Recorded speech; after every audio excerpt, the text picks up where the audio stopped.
All right. I would like to welcome the next speaker, Alyssa Ross, an upstream-first approach to application virtualization. Hello. I'm Alyssa Ross, not to be confused with another person with a similar name who you might be more used to presenting here at XDC. I'm going to be talking about the upstream-first approach to application virtualization that we use in Spectrum. So a little background on what Spectrum is. It is a project to create a desktop Linux operating system where applications are all isolated into their own virtual machines and have very limited access to networking and other hardware, files, that sort of thing by default. But we also try to make this as transparent as possible to the user. So there's still a single desktop environment where application windows are all displayed in. There's a single file system so that files don't get lost and you wonder, oh, which VM did I leave that in? And the way that this started was I was a dissatisfied user of a system called CubesOS, which is another compartmentalized system that runs applications in VMs. It didn't work for me for various reasons. It wasn't as transparent as what we're aiming to do with Spectrum. And a couple of years after I made a real solid go at using CubesOS, I learned about the Virtio-Wayland system that was developed for Chrome OS. This was later upstreamed by Google as the much more clearly named Wayland Virtio-GPU cross-domain context type. And this was very interesting to me because the sort of main thing I found impressive about CubesOS was that it could compose windows from multiple virtual machines seamlessly into a single integrated desktop environment.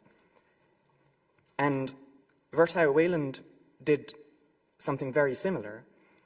It also was able to do things like efficiently share memory between guest and host and really kind of solved this quite complicated problem and enabled making this sort of system, I thought at the time, without too much extra work. But I got it to work. At the time, it was quite difficult. I don't know if it had been used at all outside of Chrome OS before. Now it's used a bit more widely. It has been used for the gaming on Asahi Linux, where they run the games in a VM, and also by by people who are just sort of making their own little sandboxes for virtualizing specific applications using frameworks like microvm.nix. But I got it to work, and I got my application windows in a single integrated desktop environment. And then I realized these are actually too integrated. In CubesOS, they have this lovely feature where it's very easy to distinguish which VM an application is from because they draw these custom colorful window decorations that show you. And they also prefix the window titles with the name of the VM. And it would be nice to have something similar to that with Wayland and Virtio-GPU. But how do we do that? The obvious answer to me immediately was that we would just write some proxy that sits in between the Wayland compositor and the VMs. But this turns out is not a good idea. For one thing, it would be very, very difficult to do because you would have to modify a lot of, you'd have to maybe change the sizes of buffers that were being sent back and forth, and you'd also have to be very confident that there's not some new way of displaying a window that the compositor knows about, your proxy knows about, that your compositor knows about, your application knows about, but the proxy doesn't. It obviously introduces some additional overhead, and it also turns a monolithic system into a distributed system, where you now have the problem that perhaps the proxy and the compositor understand things a different way. And when you're using this for security features, that could get real bad. So what would a better solution look like? It became clear that the best way to get this to work was going to be for the compositor to integrate this. The Wayland architecture sort of lends itself to these like big monolithic compositors, and that ends up being quite nice because you have a single system that has a complete view of everything that's going on. So the first problem that we need to solve is, how does the compositor know which VM an application window is? At the time, there was no way for the compositor to know what was on the other end of its connection, really. And this was something that was also being looked for by other projects, Flatpak, for example, because you also want a way of identifying applications that have different privilege levels and should be given different stuff to access by the compositor. So there were two competing solutions at this time. One was a Flatpak-specific idea that would have solved the problem for Flatpak, but not really more widely. This would have the compositor look up the PID-FD of the process it was communicating with, then it could look in that process's mount namespace, see if it had a Flatpak info file, and then figure out what application it was talking to, and also know that this is a sandboxed application and it should restrict access to certain globals. And there was also a generic proposal that had a trusted component tell the compositor to make a new socket and say, I will give this socket to the sandboxed application, and you can assume that any connection coming in over this socket belongs to this particular sandboxed application. So this was the sort of situation that I discovered when I was in this situation trying to figure out how this would work.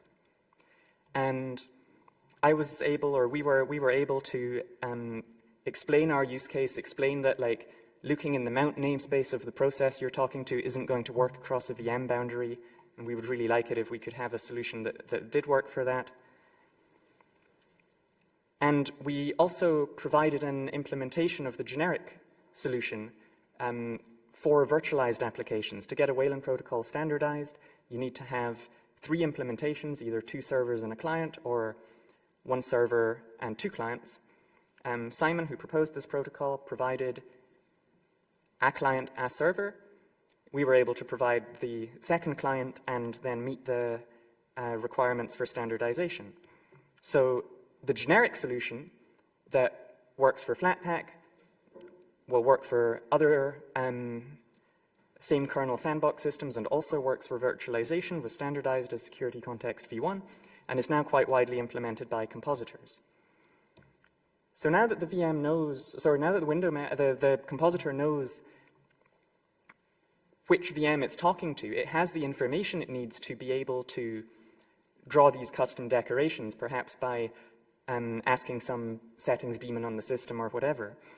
But the problem that we come to now is that Spectrum is quite a small project with quite big and quite sort of wide goals.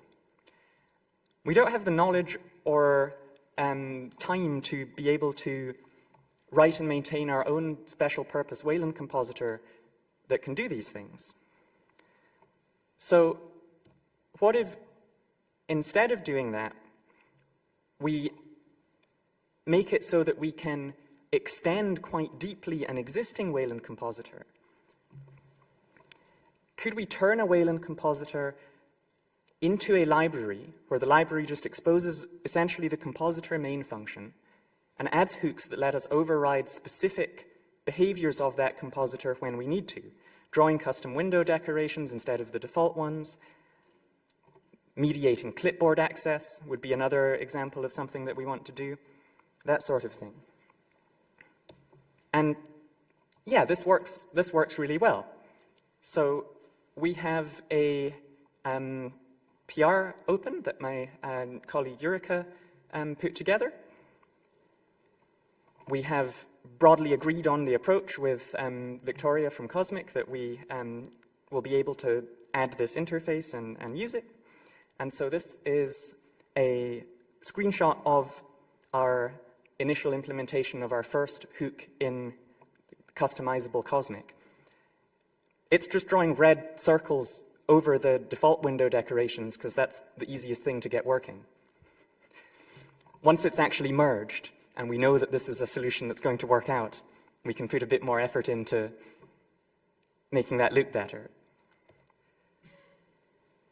So how did our upstream first approach to doing these window decorations go? We got a really good result out of it because there's very little code that we're going to need to maintain ourselves at the end of this. Only the stuff that's relevant to our specific core functionality is going to need to be in our repository. We will have the code that draws window decorations. We'll have the code that does whatever other customizations we have to do. We don't have to maintain a compositor. We also, as a result of this approach, get mechanisms that are reusable for other people. Maybe other people want to customize the Cosmic window decorations for whatever purpose they want. Maybe they want to add a hook of their own for changing some other aspect of the compositor, and they now have a mechanism to do this. But at the same time, we keep this nice benefit of the Wayland model where we have this single monolithic integrated compositor that knows about everything. Getting to this point, though, required compromises in both directions as part of the upstream processes. The Flatpak developers perhaps had to wait a bit longer for a mechanism that works for them while we figured out how to make it work for everybody. And from our point of view, we had to really commit to focusing on working with a single compositor. This was fine for us in our design of the system. It kind of matches what we want to do. We are an image-based system. It's, would be quite difficult to customize anyway. This approach wouldn't have worked for CubesOS, where they support almost arbitrary desktop environments, at least 3. So being involved in the design process here really worked out well for us. And I'd now like to show an example of a time where we weren't involved, but very quickly, because I'm running out of time. So we've also implemented the file chooser portal that was originally developed for Flatpak. This allows a VM or a sandboxed application in some way to request for a file to be opened or saved. The user gets a file chooser dialog that runs on the host. And it can see all the files. The application can't see any files until it's given access to a specific one using the file chooser. This is the normal architecture for this that you would find in Flatpak. Doing this across a VM boundary gets quite a bit more complicated, especially because we're also quite uneasy about the having a single shared bus that can be accessed by different security domains. So we instead run a separate instance of dbus on the host for each application. And looking at this, I have to wonder, this was designed well before we came along to this problem, and if we had been involved, could we have found a design that worked better for us and for potentially future sandboxing systems that have so far unknown requirements? So what we've really learned from this is, firstly, it takes time to get things done upstream. It's likely, you know, different people you're working with are going to have different priorities. That can delay things. Maybe Cosmic wants to focus on getting their release out rather than adding specific features that only we are going to use. That's okay, but has to be taken into account. It really works out well to be involved in the design phase of new interfaces. But what I don't yet have a great answer to is, how do I know when our attention is needed to a specific thing? It's quite rare that a new Wayland protocol is going to be proposed, for example, that is really needs special attention to make sure it works well for virtualization. And so I'm still trying to figure out how we keep up with the things that we need to without being overwhelmed. And if we're not able to find a compromise that works to align our design with what Upstream is able to provide, that hasn't happened yet, but when I think it will, and I still don't have a good answer to what will happen in that case. If I was CubesOS and I had this existing system that needs to support 3 different desktop environments and I want to do my custom window decorations with Wayland, it's really not clear to me how to solve that problem. I think they're likely to end up trying to do a proxy. And putting effort and momentum in can make a big difference to the result, the direction that things end up going in. I think that the implementation that we were able to provide for the security context protocol was quite helpful in making sure that the generic proposal was what ended up winning out in the end. It's also really good when, or really important when explaining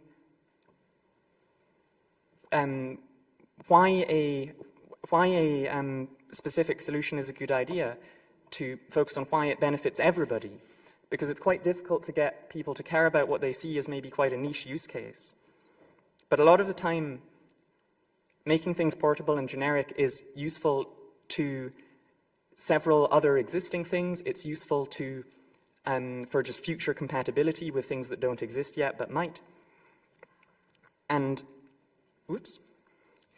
It was this so I don't know why that went all the way to the end. Okay, whatever. I'm going to go through this really quickly because I'm out of time. It would be really nice if virtualization and compartmentalization was considered in the design of new free desktop interfaces. This isn't just for us.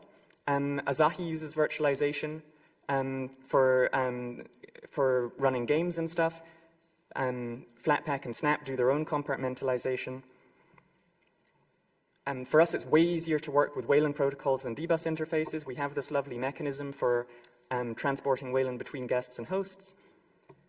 And also, the compositor as this sort of arbiter of everything on the system is way easier to think about the security of and control properly than it is where everything can talk to everything else over a shared bus. And then finally, just think about privilege and complexity requirements that protocols that you're proposing are introducing. For example, if you are having a potentially untrusted client send an image to the server, if you let it send an SVG, that puts a huge amount of complexity into the trusted server. If you say it has to send a bitmap, there is way less scope for a potential compromise of a parser, renderer, or whatever. So I'd just like to end by acknowledging the people who have paid me to work on this stuff for all this time. If you're interested in knowing more about the project or about me, there's some information. I think there's almost certainly not time for questions, but please do come and find me. I've also asked some questions, and if you have answers, come to me with answers. That would be even better. So thank you.